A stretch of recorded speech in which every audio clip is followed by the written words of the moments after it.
Agora a gente vai começar a ver como implementar realmente a memória cache.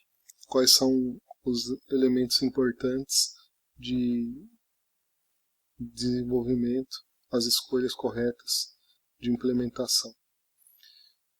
Primeiramente, que a memória cache ela recebe o endereço da memória principal. Só que a gente usa dois tipos de endereços dentro do processador, ou dentro do computador, melhor dizendo, que seria o endereço lógico. O endereço lógico é aquele endereço que os programas são executados, e o endereço físico, que é o endereço onde os dados realmente estão na memória principal. Essas questões são importantes e a gente pode implementar a memória cache com qualquer um desses dois tipos. O tamanho da memória cache é fundamental.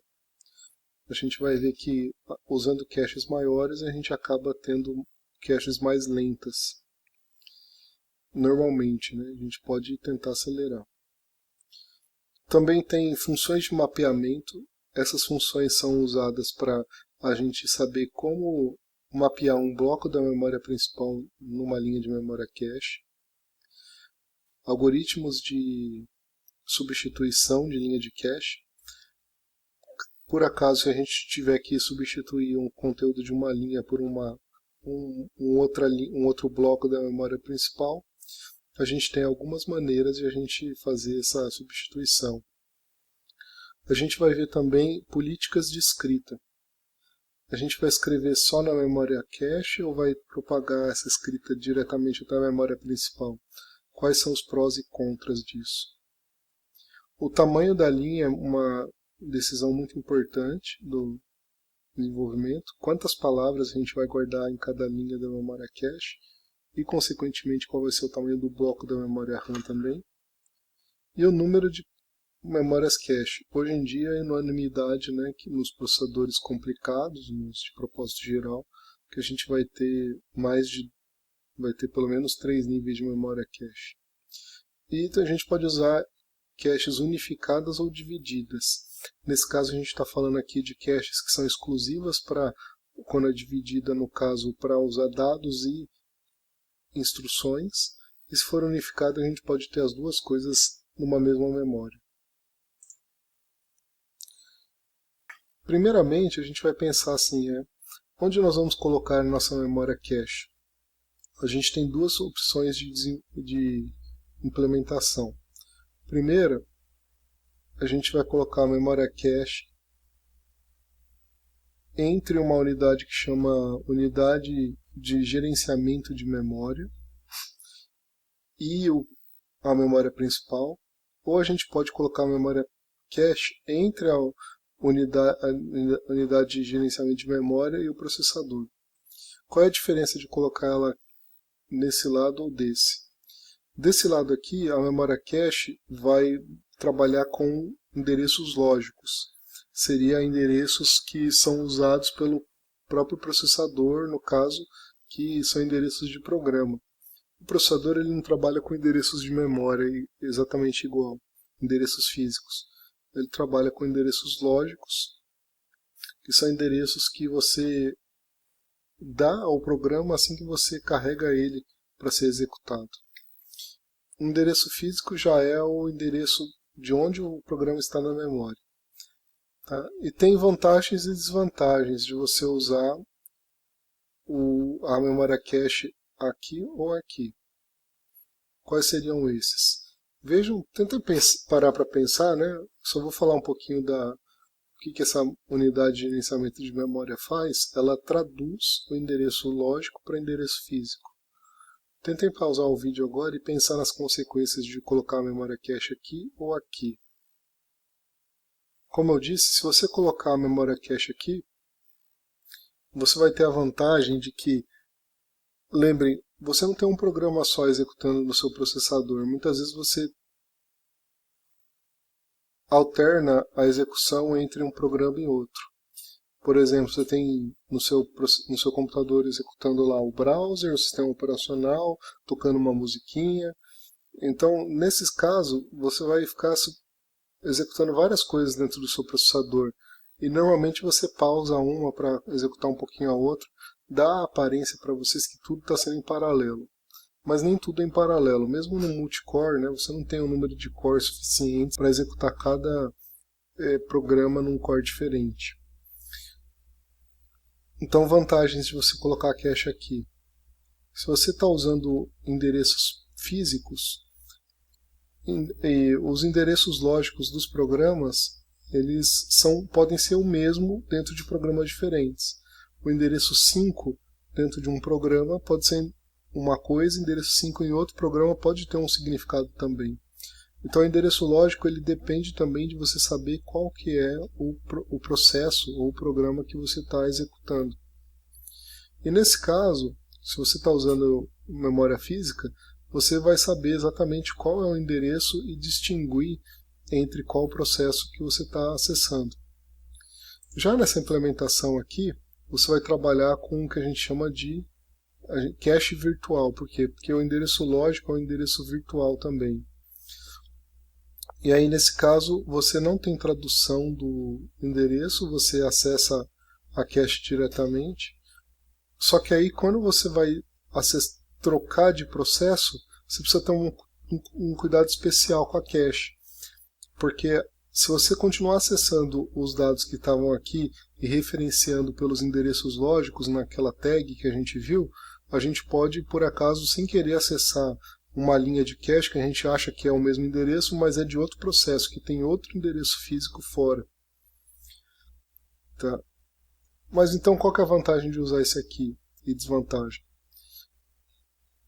Se você não conseguiu responder ainda, tenta pausar com essas informações que eu dei e tenta responder essa questão. Qual é a vantagem de cada um deles? Bom, a vantagem para a gente usar a memória cache aqui com memória cache virtual é que os endereços não precisam ser traduzidos, e isso é muito mais rápido, porque você traduzir o endereço leva algum tempo, talvez que seja um ciclo de clock. Quando a gente está trabalhando com cache nível 1, isso é muito relevante no desempenho do processador. Então você pega o endereço, já traduz e já retorna. Qual é a desvantagem então de você ter a cache aqui? Quando você troca o processo, você vai ter que apagar a sua cache.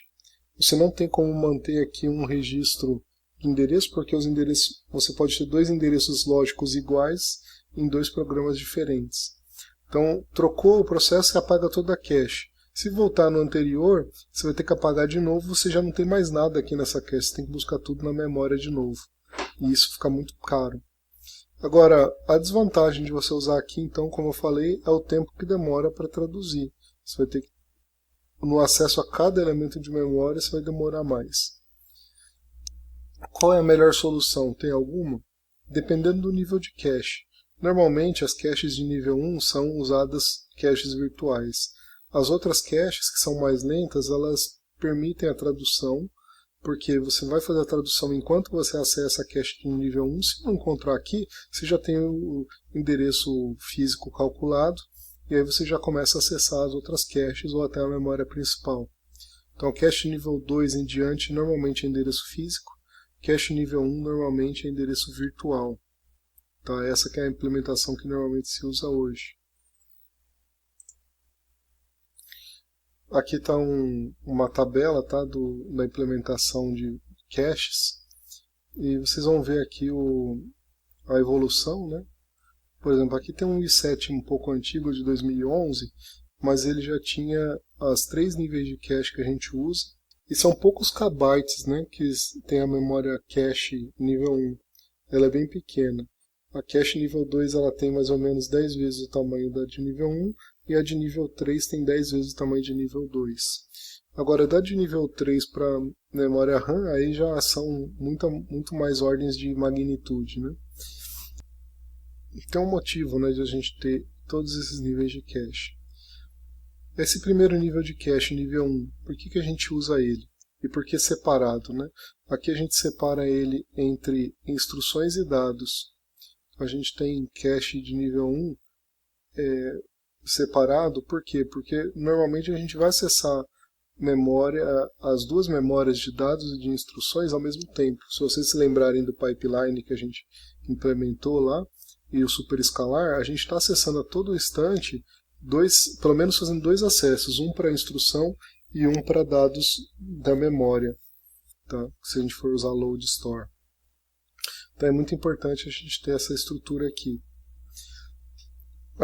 Se a gente tiver mais de um núcleo de processamento, normalmente cada núcleo vai ter mais de um processador, né? No caso como é o i7, a gente vai ter talvez uma memória de cache nível L1 para cada processador e uma individual, né?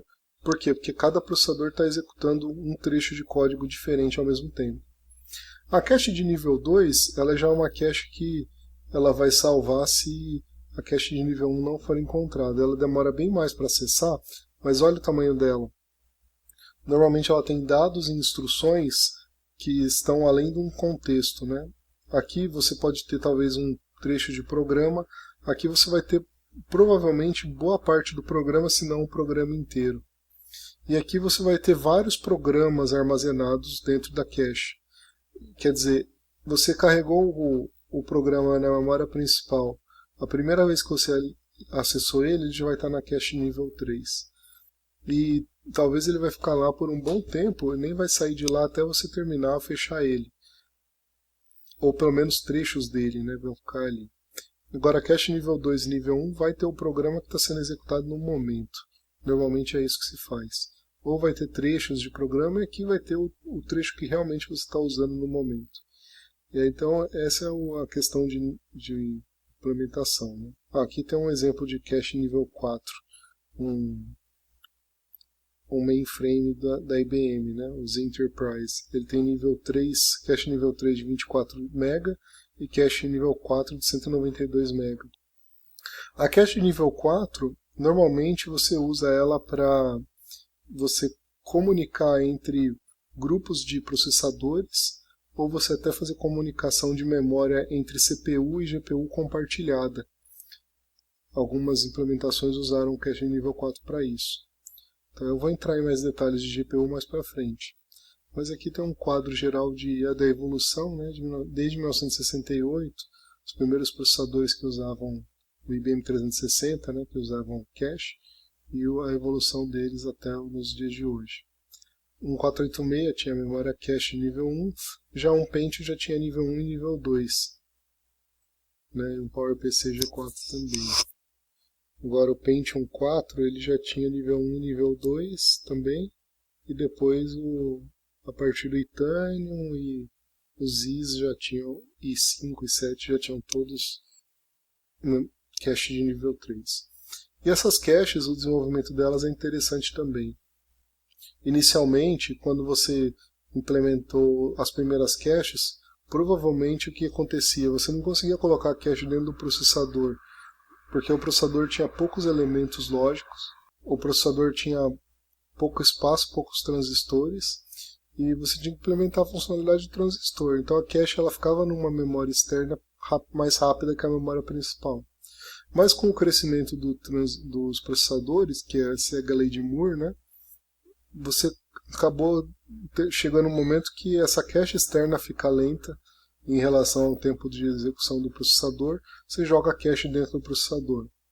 Só que aí você jogou a cache dentro do processador, ela talvez não fica tão grande quanto você queria, aí você precisa de uma outra cache fora, que é mais lenta, que foi a nível 2. Aí depois de um tempo, a cache nível 2, com o crescimento do processador, ela entra de novo dentro do próprio chip. Aí você precisa de mais uma externa, que você põe a nível 3. Aí com mais crescimento do chip, você inclui a nível 3 dentro do processador.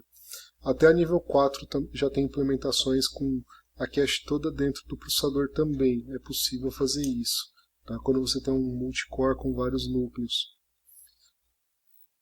Enfim, ou você põe dentro da cápsula do chip, mas põe dois chips diferentes. Um para o processador e o outro para a memória cache. E aí essa memória cache nível 4 pode ser compartilhada com a GPU, por exemplo.